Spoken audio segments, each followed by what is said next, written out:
né? Todo mundo coloca a universidade como sendo um dos grandes méritos da Igreja Católica, que beleza, a Igreja inventou as universidades. Porém, existe um problema na universidade, já na sua criação, que é o fato de que, ao invés de nós termos uma escola em que as pessoas buscam a verdade, nós começamos a ter uma escola em que as pessoas buscam um diploma. E isto foi levando a uma gradativa derrocada do nível dos estudos. Ou seja, o que aconteceu foi que esse pequeno detalhe, chamado diploma, fez com que os alunos começassem a dizer para os professores: mas, professor, não precisa disso tudo que o senhor está nos ensinando, nós somente queremos o diploma. Então, o professor baixava o nível.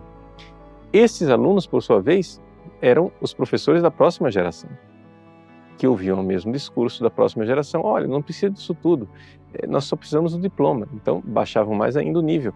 Então, nós vamos já há 8 séculos baixando o nível dos estudos. Você compreende que a situação torna-se cada vez mais preocupante. Mas não somente isso. Também houve mudanças, né, dentro da própria sociedade por causa desta decadência.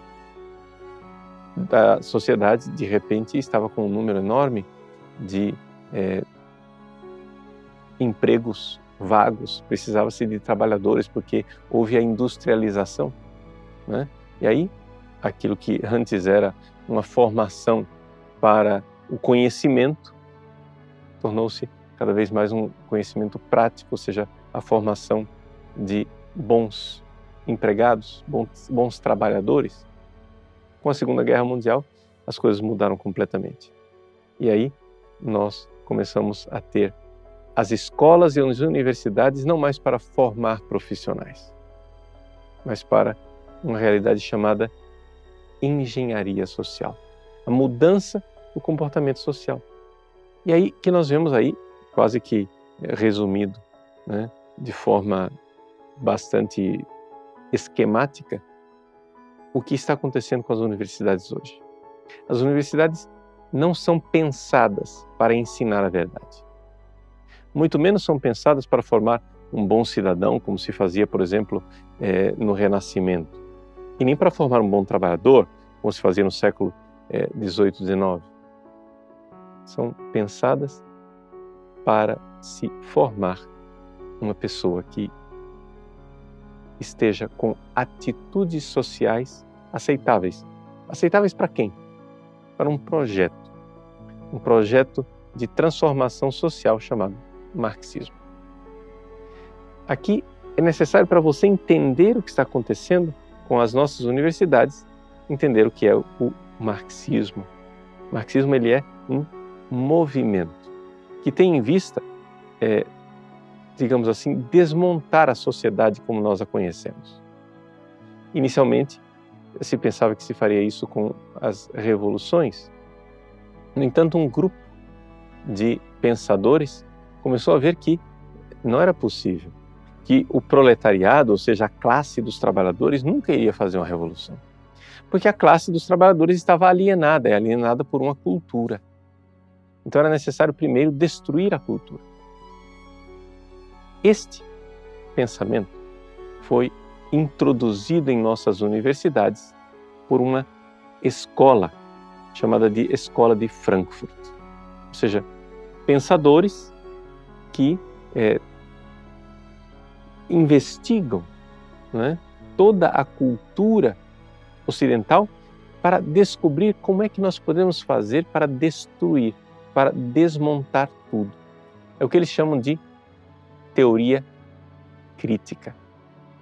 Ou seja, a teoria crítica é, na verdade, simplesmente uma crítica de tudo aquilo que é a cultura ocidental e tem uma realidade mais voltada para a destruição. Porque é exatamente isso que se propõe a Escola de Frankfurt. Vejam, o que aconteceu foi o seguinte, só para você entender um pouco da história. Aconteceu que, no início do século XX, mais ou menos na década de 20, o marxismo entrou em uma crise. Então, surgiu um pensador chamado Karl Korsch. Karl Korsch era um pensador marxista alemão que, junto com Georg Lukács, reuniu um grupo, e esse grupo, financiado por um filho de um grande empresário chamado Felix Weil, o filho chamava-se Felix Weil, fundaram uma instituição, né, que ia se chamar Instituto Marxista, mas depois eles pensaram melhor e resolveram colocar o nome de Institut für Sozialforschung, Instituto para a Pesquisa Social, Instituto de Pesquisa Social. Esse instituto é que está por trás, né, das grandes revoluções que se vive nas nossas universidades hoje em dia. O Karl Korsch, esse pensador que inspirou o Instituto, ele abriu os olhos dos marxistas para uma coisa. Se você conhece a teoria marxista, você então entende o seguinte, que para Marx, a infraestrutura da realidade é a economia. E essa coisa de cultura, arte, religião,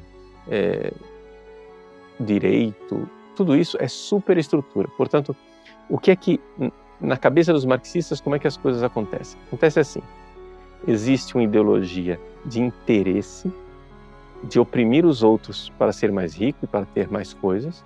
Essa realidade, essa vontade, esse interesse de classe cria uma ideologia e vai criando essas instituições, como o direito, a família, a própria universidade, a escola e assim por diante. Essas instituições, elas servem para fazer com que as pessoas permaneçam amarradas, né? As pessoas fiquem presas em grilhões, em correntes e continuem servindo a esses interesses da classe dominante. Ou seja, pessoas que dominam, que têm mais dinheiro, se criam ideologia para o povo ficar bonzinho e, assim, o povo aceitar esse domínio. Ora, se pensava que, simplesmente fazendo a revolução, os operários chegariam a um ponto em que eles mesmos proporiam essa revolução porque eles não iriam aguentar a opressão dos capitalistas. O problema foi o seguinte, é que depois os marxistas constataram que estava todo mundo muito feliz com o capitalismo, inclusive os trabalhadores. Ou seja, o capitalismo só estava fazendo as pessoas viverem cada vez melhor. Então, como fazer com que a revolução acontecesse?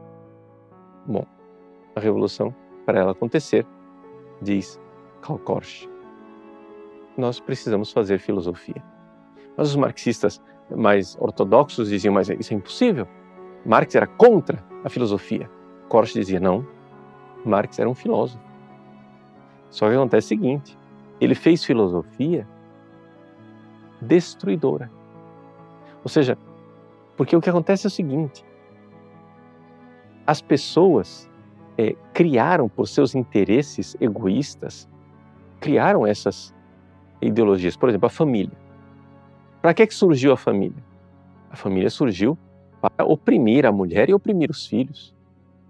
Por quê? Porque nessa ideologia se colocou na cabeça das pessoas, essa é a minha mulher, esses são os meus filhos, essa é a minha propriedade, essa é a minha família.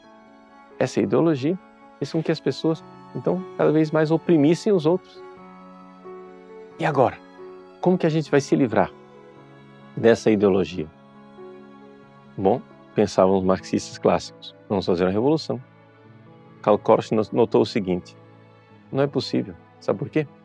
Porque embora essas ideologias tenham sido criadas para justificar o status quo, ou seja, a opressão dos capitalistas, essas coisas começam a ter vida própria.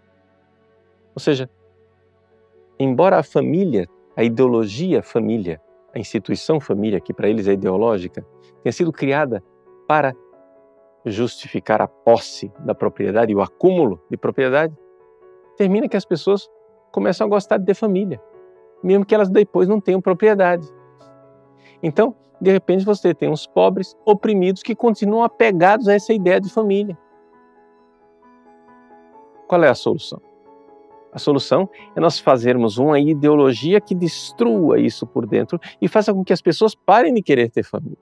Então nós precisamos, embora os marxistas não acreditem em filosofia, nós precisamos fazer uma filosofia destruidora, ou seja, inocular dentro da filosofia ocidental, do direito, da religião, da família, inocular um vírus destruidor.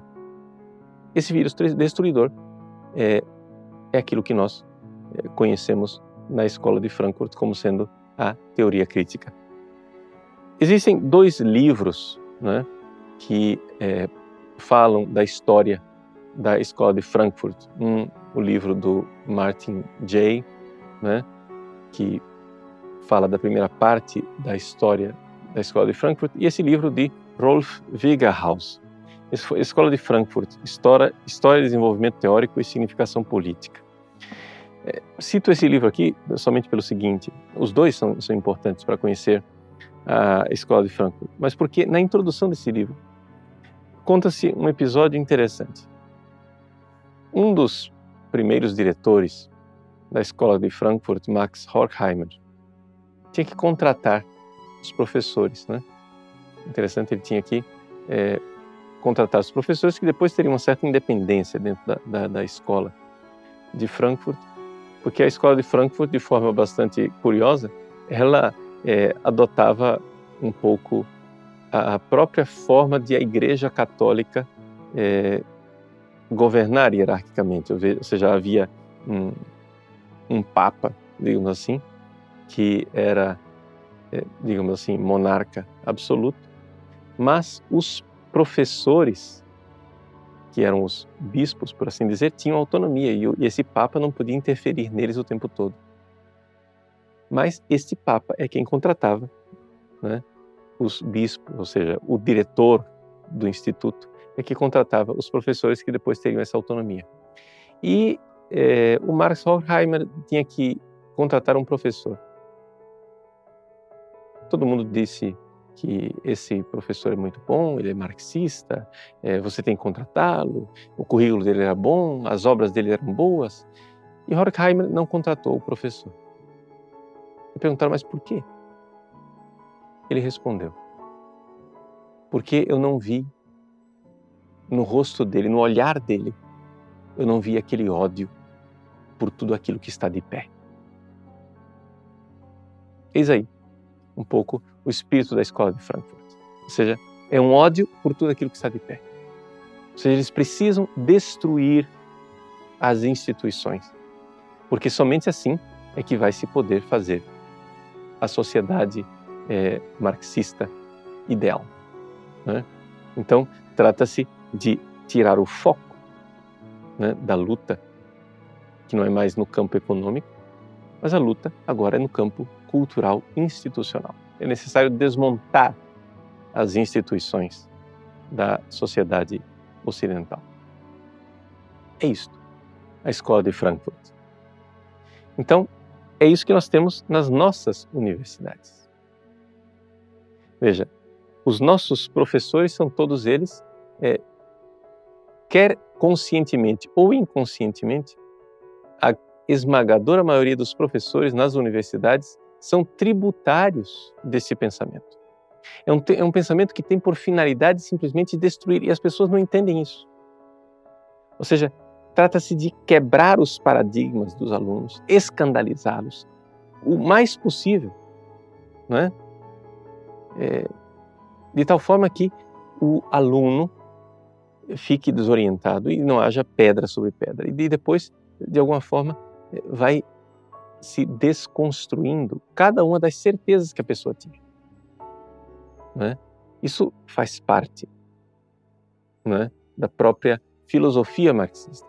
A filosofia marxista, ela é baseada nessa realidade, baseada no fato de que as ideias são construção de interesses e que, portanto, não existe verdade. Se você vai para uma universidade achando que você vai conhecer a verdade, você ainda não é marxista o suficiente. Um bom marxista sabe que você entra na universidade não para conhecer a verdade, mas você vai lá para desmontar a ideia de que as verdades existem.